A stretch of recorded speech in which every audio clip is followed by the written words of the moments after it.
Aşgabatyň prokurory Uwed Mehmet Şeyh Mehmedow Türkmenistana tutsak edildi. Ýokary derejeli prokuroryň tutsak edilmegi barada ilkinji bolup Türkmen Nokot News neşri habar berdi. Azatlyk radiosynyň çeşmesi bu maglumaty tasdiklap Şeyh Mehmedowyň tutsak edilmeginden onuň öňkü başlygynyň geçen hepdede Türkmenistanyň baş prokurory wezipesinden boşadylan Serdar Mälikgulyýowyň hem tutsak edilendigini aýdýar. Resmi Türkmen habar serişdeleri 2 fevralda Aşgabat şäheriniň prokurory Uwed Mehmet Şeyh Mehmedowyň guruluk borçlaryny talap alaýyk ýerine ýetirmän işde goýberen düýüklük kemçilikler üçin wezipesinden boşadylanlygyny habar berdi. Resmi habar beriş serişdeleri adat bolşy ýaly öňkü prokuroryň işde anyk nähili kemçilikleri goýberendigini aýdyňlaşdyrmady. Türkmen Nokot News neşri 3 fevralda özüniň çeşmelerine salgylanyp wezipesinden boşadylmagynyň ýa-ni Şeyh Mehmedowyň tutsak edilendigini habar berdi. Tutsak etme giýje mahkama işgärleri tarapyndan ýerine ýetirildi. Hatda prokuratura işgärleri hem munyň sebäplerini bilmeýärler. Diýip neşir özüniň çeşmetini sitirleýär. 4 fevralda Azatlygyň çeşmeti Türkmen paýtagtynyň öňkü prokurorunyň saklanylmagy baradaky maglumaty tasdiklady. Biziň çeşmemiziň sözlerine görä 16 ýanwarda Döwlet Howpsuzlyk Geňeşiniň mejlisine wezipesinden boşadylan Türkmenistanyň öňkü baş prokurory Serdar Mälikgulyýow hem saklandy. Baş prokurory Serdar Mälikgulyýow eýýäm geçen hepdede onuň mejlis salynyň kogulmagynyň edil ýerine sakladylar. Ähtimal ol Şeyh Mehmedowyň garşysyna görkezme beren bolmaly. Ýöne diňe bir öňkü prokurory tutsak etmediler. Eýsem söwda ulgamyna hem arasalaýys barýar.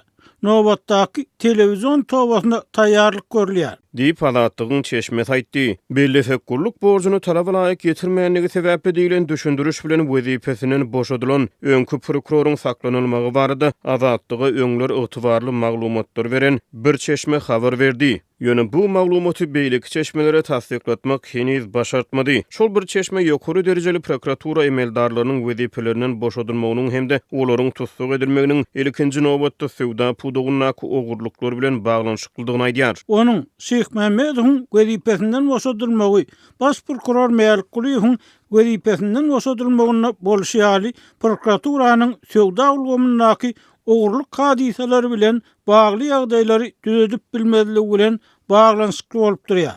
Subsidiýerlenen azyk harytlarynyň kronika ýetmezçiligi derarly jemgyýetde dartgynlyk artýar. Bu harytlar döwlet dukanlaryna zerur meçhurlarda goýberilmeýär. Dukanlara barıp ýeten harytlar bolsa dukan dolandyrjylary ýaly oňluk emellerler tarapyndan ogurlanýar. Diýip çeşme aýdýar.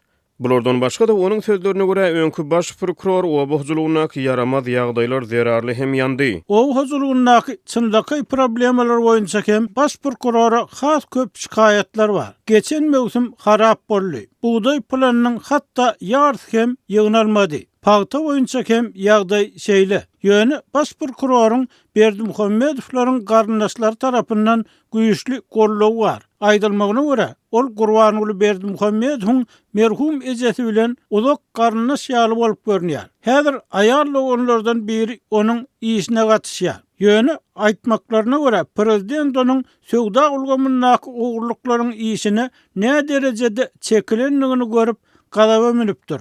Bu bolsa onuň maskala bilen gatnaşygyna garamazdan köpçüligiň öňünde saýgılanmagyna sebäp bolupdyr. Diýip çeşme aýtdy. Bellemeli iradatlyk Serdar Mälikgulyýowyň prezident maşgalasy bilen garyndaşlyk gatnaşygyny ýa-da beýleki gatnaşygyny tasdikladyp bilmeýär.